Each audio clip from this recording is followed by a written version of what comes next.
Ketemu lagi dengan saya. Kali ini saya ingin membahas perihal juga tentang hukum yang merupakan salah satu latar belakang pendidikan saya. Yang mau dibahas adalah apakah masyarakat berhak menuntut anggota kepolisian yang tidak mau menerima laporan atau mengabaikan laporan yang disampaikan oleh masyarakat. Ya, masyarakat berhak menuntut anggota kepolisian yang tidak mau menerima laporan atau mengabaikan laporan tersebut. Alasan hukumnya, yang pertama adalah Kode Etik Profesi Polri.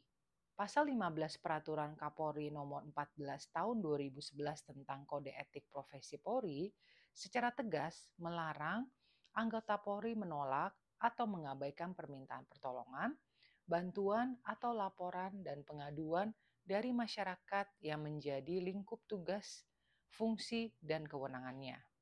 Kemudian, hak warga negara. Setiap warga negara berhak mendapatkan pelindungan hukum dan akses ke penegak hukum.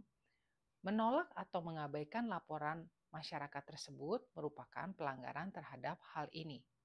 Langkah yang dapat dilakukan, buat laporan. Masyarakat dapat membuat laporan tertulis kepada pihak berwenang seperti Propampori ataupun Ombudsman RI. Minta SP2HP.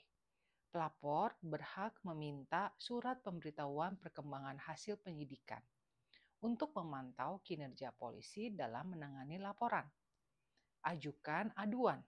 Jika laporan diabaikan, masyarakat dapat mengajukan mengadu kepada pihak berwenang seperti Ombudsman RI atau lembaga bantuan hukum.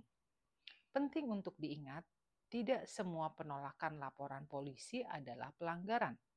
Penyidik dapat menolak laporan jika tindak pidana tersebut merupakan delik aduan dan pelapor bukan orang yang berhak mengajukan aduan. Jika Anda mengalami penolakan atau pengabaian laporan dari kepolisian, jangan ragu untuk mencari bantuan hukum dari lembaga bantuan hukum atau seorang pengacara. Apa saja sanksi yang bisa diberikan kepada polisi yang menolak laporan? Anggota polisi yang menolak laporan masyarakat dapat dikenai berbagai sanksi, tergantung pada tingkat keseriusan, pelanggaran, dan hasil pemeriksaan. Sanksi apa saja yang bisa diterapkan? Ada sanksi etika, karena perilaku ini dinyatakan sebagai perbuatan tercela.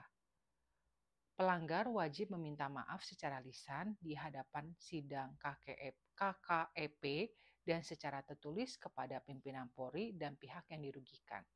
Sanksi administratif, mutasi yang bersifat demosi atau penurunan jabatan, penghentian sementara dari tugas, penurunan pangkat, kemudian bisa terjadi juga sanksi pidana jika pelanggaran tersebut merupakan tindak pidana. Proses penanganannya adalah masyarakat dapat membuat laporan tertulis kepada Propampori atau Ombudsman RI. Komisi Kode Etik Profesi Polri atau disingkat KKEP akan melakukan pemeriksaan dan menjatuhkan sanksi jika terbukti bersalah. Penting untuk diingat, tidak semua penolakan laporan polisi adalah pelanggaran. Tadi ya sudah jelaskan. Kemudian masyarakat memiliki hak untuk mengajukan pengaduan kepada pihak berwenang jika merasa haknya dilanggar. Bagaimana cara melapor jika polisi menolak laporan? Yang bisa dilakukan tadi mencatat detail penolakan. Tanyakan alasannya menolak kenapa. Catat nama dan identitas petugas. Kemudian nomor identitasnya juga dicatat. Simpan buktinya, baik bisa surat penolakan atau rekaman audio atau video jika memungkinkan. Kemudian lapor ke pihak berwenang, yakni bisa melaporkan ke Propampori baik secara online melalui laman pengaduan Propampori atau aplikasi Propam Presisi atau ke Ombudsman RI. Ini juga menerima pengaduan termasuk maladministrasi, dalam hal ini penolakan laporan oleh polisi. Minta bantuan hukum, bisa ke lembaga bantuan hukum jika merasa kesulitan dalam mengajukan laporan tersebut. Anda dapat meminta bantuan ke lembaga bantuan hukum. Penting untuk diingat, hak Anda untuk melapor adalah memang ada aturannya, ya. Kemudian setelah melapor, pantau perkembangan penanganan laporan. Jangan ragu untuk menanyakan informasi kepada pihak yang berwenang. Apa yang harus dilakukan jika Propam Polri pun juga menolak laporan Anda? Jika ditolak, ajukan aduan ke Ombudsman RI. Ya, kemudian pastikan di aduan tersebut jelas kronologisnya, kejadian, bukti-bukti pendukung, dan identitas Anda. Hubungi lembaga bantuan hukum. Kemudian gunakan juga media massa bila upaya hukum tersebut tidak membuahkan hasil. Kemudian di media massa Anda bisa mempublikasikan kasus tersebut untuk menarik perhatian publik dan mendorong pihak berwenang untuk bertindak. Penting untuk diingat, tetap tenang dan sabar, karena pasti memakan waktu proses ini. Dokumentasikan semua langkah, simpan buktinya, suratnya, dokumennya, kemudian jangan putus asa. Dan yang saya mau bahas juga di sini adalah apa saja persyaratan untuk mengajukan aduan ke Ombudsman RI. Yakni harus ada identitas diri yang jelas termasuk nama lengkap, alamat, nomor telepon, ataupun juga bisa ditanyakan biasanya alamat email. Jika Anda mewakili sebuah organisasi, Anda perlu menyertakan dokumen legalitasnya. Oke. Kemudian yang menjadi persyaratan adalah objek aduan. Aduan terhadap pelayanan publik yang diselenggarakan tersebut harus jelas apa saja isinya, uraian masalahnya, spesifik, kronologis kejadian, dan bukti-bukti pendukung.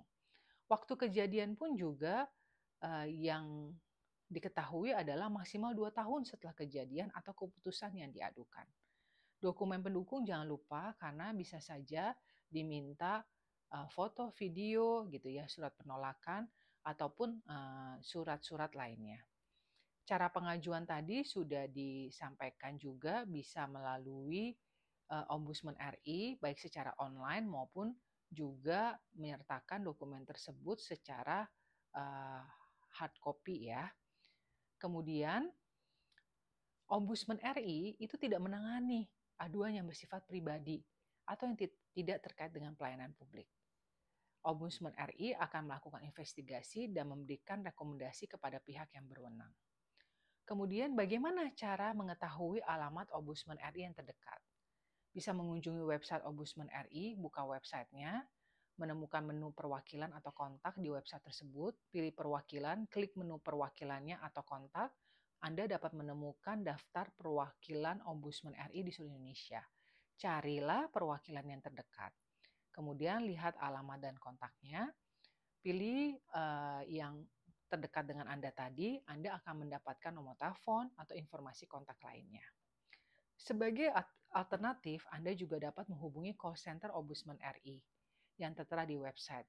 Atau cari di Google Maps, cari Ombudsman RI untuk melihat lokasi dari kantor Ombudsman RI yang terdekat. Demikian penjelasan saya untuk hal ini. Sampai ketemu lagi tentunya.